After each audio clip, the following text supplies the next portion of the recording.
Who likes taking pictures in here? Awesome, me too. Today we're going to dive a little deeper into the subject of photography, the exposure triangle to be specific. The exposure triangle is a way of representing the relationship between ISO, shutter speed, and aperture. First, let's talk a little bit about aperture. Aperture is the place in the lens where light passes through to the camera.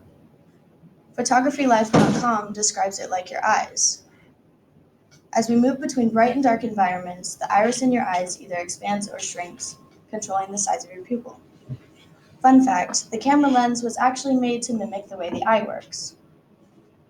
The larger the pupil is, the more light you have passing through. The same idea applies to the camera lens, where if you have it set at maximum aperture, you have the max amount of light passing through to the camera. Aperture might be the most important part of the exposure triangle, but it is not the only one. ISO, the image sensor sensitivity. To be able to provide these pictures, we must have the ISO setting on the camera. Darren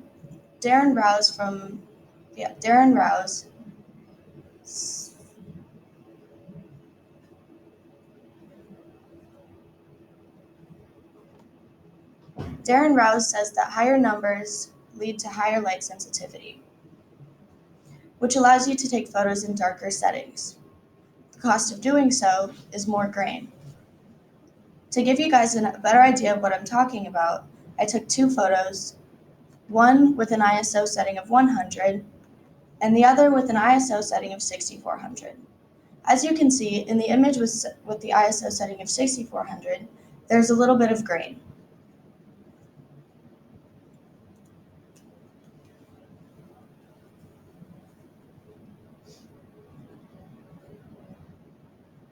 As we know, shutter speed is also an important part of the exposure triangle.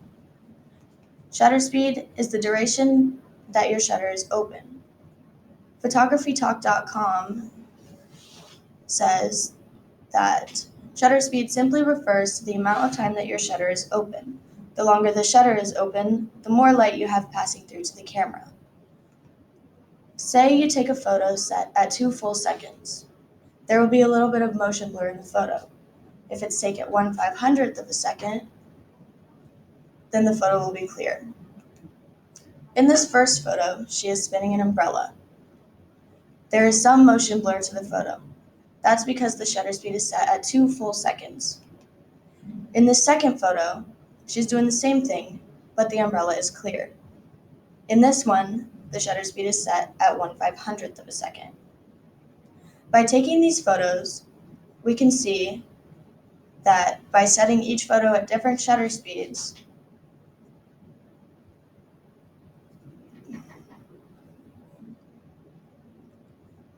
the faster you have your shutter speed set, the clearer your photo will turn out. The slower shutter speed leads to motion blur in the subject. Today, we went over the three main components of the exposure triangle: ISO, shutter speed, and aperture. What did we learn? PhotographyLife.com told us that aperture is just like your eyeball. Darren Rouse from DigitalPhotographySchool.com told us that ISO helps us take photos in darker situations. PhotographyTalk.com helped us learn a little bit about shutter speed. It says that it helped us learn how to take a good photo with a fast or slow shutter speed. I hope that everyone has learned something new today, and happy snapping.